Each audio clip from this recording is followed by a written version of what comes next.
The sound stopped yesterday. You noticed the moment it did. You'd been lying in the dark counting the sounds from above, the drill rigs. The dull impact of tools against rock, the reverb of heavy machinery reaching you in waves through 600 meters of earth. You kept counting those sounds because they meant someone was up there. Someone knew where you were. Someone was digging toward you. Yesterday, the sound stopped. You are 800 meters underground. The emergency refuge chamber is 4 meters long and 2 meters wide. There were 6 of us when we got here. Now, there are 5.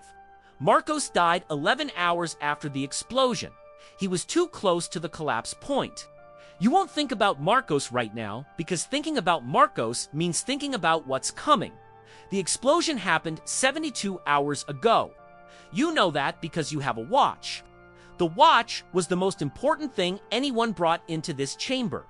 Without it, you would have lost track of time completely and gone insane faster. With it, you can measure 72 hours of drinking water dripping down the walls. 72 hours of splitting half a cereal bar someone had in their pocket. 72 hours of breathing air that gets thicker every hour that passes. The air is the main problem now. The emergency chamber has self-rescuer kits, oxygen cylinders you wear as a mask when the surrounding air becomes unbreathable. Each one lasted about 4 hours. You've used 3. To remain your rationing, you put the mask on when the headache gets too severe, when the edges of things start going soft. You take it off when the pain subsides because you need to save what's left. Carbon monoxide poisoning starts with a headache. Then come nausea and dizziness. Then confusion. Then unconsciousness. Then, if the concentration is high enough, death. Carbon monoxide has no smell. Keaton, you don't know how much is in the air of this chamber. You only know that the symptoms you're feeling are consistent with prolonged exposure. One of the things they told you in the mine safety training years ago when you started in this job is that carbon monoxide kills silently because you don't notice yourself getting confused. The confusion arrives before you know you're confused. So you have to trust the physical symptoms, not your thoughts, because your thoughts aren't reliable when the gas is present. You've been trusting the physical symptoms for 72 hours. On January 2nd, 2006, a methane gas explosion at the Sago mine in West Virginia trapped 13 miners 260 meters underground. They retreated to an emergency chamber. They sealed the chamber with canvas sheeting to reduce carbon monoxide infiltration. They had individual self-rescuer kits rated for 1 hour each. They stuffed clothing and equipment into the gaps in the canvas, trying to seal it better. They wrote notes. The notes were in the miners' pockets when the rescue teams finally reached them. They arrived too late for 12 of the 13. The sole survivor, Randall McCloy Jr., was 26 years old and found unconscious, beginning multi-organ failure after 41 hours underground. He survived. The others didn't.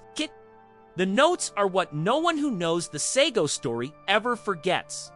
Martin Toller wrote to his family, "Don't worry about me. We are all okay. Tell everyone I went with God and loved them all. Be good." Another miner, Jesse Jones, wrote that there was no suffering. Several others wrote variations on the same theme, that they were okay, that they loved their people, that they weren't afraid. You don't know if they were afraid, you know that you are. Compred, the fear of dying trapped underground, has a specific quality that's different from other fears. It's the combination of total darkness with the weight of rock above you with the physical impossibility of going anywhere. You are literally contained. The earth is on all sides. The chamber exists as a pocket inside tons and tons of rock. You exist inside the chamber as a volume of air that keeps getting smaller. The helmet lamps failed on the second night. The backup battery lasted 8 hours, cooked in total darkness. You thought you'd panic when the lights went out for good. You didn't. Something deeper than panic took over. A kind of acceptance that isn't resignation but is different from hope. You still want to be rescued, but you've stopped organizing your time around rescue. You're simply existing inside each hour. That seems to be what the human body does when the options run out. Called on August 5, 2010, a gold and copper mine called San Jose collapsed in the Atacama Desert in Chile, trapping 33 miners 700 meters underground. They survived 17 days without surface contact. 17 days without anyone knowing whether they were alive. They had emergency supplies designed for 2 days, canned tuna, crackers. They rationed them to last 17 days. Every 2 days, 2 tablespoons of canned tuna, half a cracker, powdered milk mixed with wall water.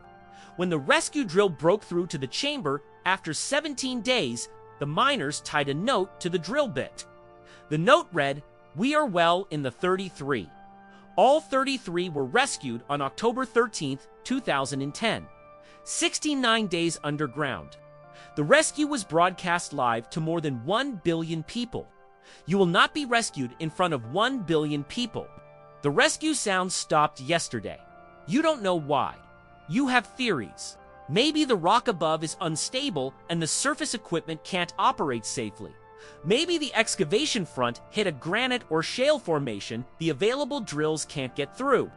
Maybe the team on the surface concluded, based on the secondary collapse yesterday morning, that the chamber probably didn't survive. You felt that collapse. The chamber shook. Dust rained from the ceiling. Carrowed. You held your hand flat against the ceiling for about 20 seconds, feeling whether the rock was going to move again. It didn't move, but the sounds stopped. There's something nobody tells you about being trapped in the dark for 72 hours, which is that you stop having a clear sense of the boundaries of your own body. Total darkness, not a dark room with the lights off. Not outdoor night darkness, but total darkness where literally no photons are traveling in any direction makes the edges of your body lose definition. You know you're sitting because you feel the floor, but the boundary where you end and where the air begins goes hazy after a few hours. You reach out and touch the rock wall and remember where you are. You're going to write a note. You already know you will, putting it off because writing the note is admitting something you're not quite ready to fully admit. But you have paper in your pocket.